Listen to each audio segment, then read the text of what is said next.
কোনো পণ্যের ব্যাপারে বলা হয়েছে নিসফ সা আদায় করার জন্য, কোনো পণ্যের ব্যাপারে বলা হয়েছে 1 সা আদায় করার জন্য। সেটা আমাদের টাকার মূল্যে কত হয় ওটা ইসলামিক ফাউন্ডেশন সাধারণত বলে থাকেন। তো আজকে ওই বিষয় মজলিস হলো, তো সেই তালিকাটা এখন আমাদের ডক্টর হারুনুর রশিদ পড়ে শুনিয়ে দেবেন আপনাদেরকে ইনশাআল্লাহ। ওটার মধ্যে যে নোটটা দেওয়া আছে শেষে, ওই নোটটা হলো সবচেয়ে গুরুত্বপূর্ণ, যেটা ভালোভাবে জানা দরকার এবং প্রচার করা দরকার। সভাপতি মহোদয়ের অনুমতি ক্রমে আমি এই ফিতরা নির্ধারণ কমিটির সদস্য সচিব এবং দ্বীনী দাওয়াত ও সংস্কৃতি বিভাগের পরিচালক ডক্টর মোহাম্মদ হারুনুর রশিদ আজকের সভার সিদ্ধান্ত আপনাদের সামনে উপস্থাপন করছি। 1447 হিজরি 2026 খ্রিস্টাব্দ সালের সাদাকাতুল ফিতর হার নির্ধারণ সংক্রান্ত সভার সিদ্ধান্ত।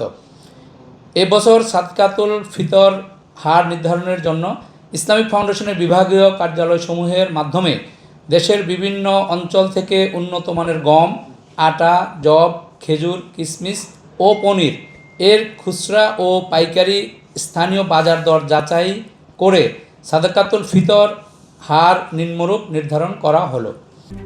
RICL TMX, যুগের পর যুগ স্থাপনা থাকে মজবুত। গম বা আটা দ্বারা সাদাকাতুল ফিতর আদায় করলে তা হবে অর্ধ সা বা 1 কেজি 650 গ্রাম। প্রতি কেজি 65 টাকা দরে সাদাকাতুল ফিতর হবে 110 টাকা।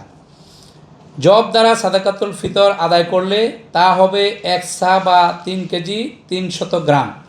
প্রতি কেজি 180 টাকা দরে সাদাকাতুল ফিতর হবে 595 টাকা। খেজুর দ্বারা সাদাকাতুল ফিতর আদায় করা হলে তা হবে 1 সা বা 3 কেজি 300 গ্রাম। প্রতি কেজি 750 টাকা দরে সাদাকাতুল ফিতর হবে 2475 টাকা। কিশমিশ দ্বারা সাদাকাতুল ফিতর আদায় করলে তা হবে 1 সা বা 3 কেজি 300 গ্রাম। প্রতি কেজি 800 টাকা দরে সাদাকাতুল ফিতর হবে 2640 টাকা। পনির দ্বারা সাদাকাতুল ফিতর আদায় করলে তা হবে 1 সা বা 3 কেজি 300 গ্রাম। প্রতি কেজি 850 টাকা দরে সাদাকাতুল ফিতর হবে 2805 টাকা। উল্লেখ্য, যে কথাটি আমাদের সভাপতি মহোদয় বলেছেন গুরুত্ব সহকারে, দেশের বিভিন্ন অঞ্চলে উপরোক্ত পণ্যসমূহের স্থানীয় বাজার মূল্যের তারতম্য রয়েছে। তদ অনুযায়ী স্থানীয় মূল্য হিসাব করে তা পরিশোধ করলেও সাদাকাতুল ফিতর আদায় হবে।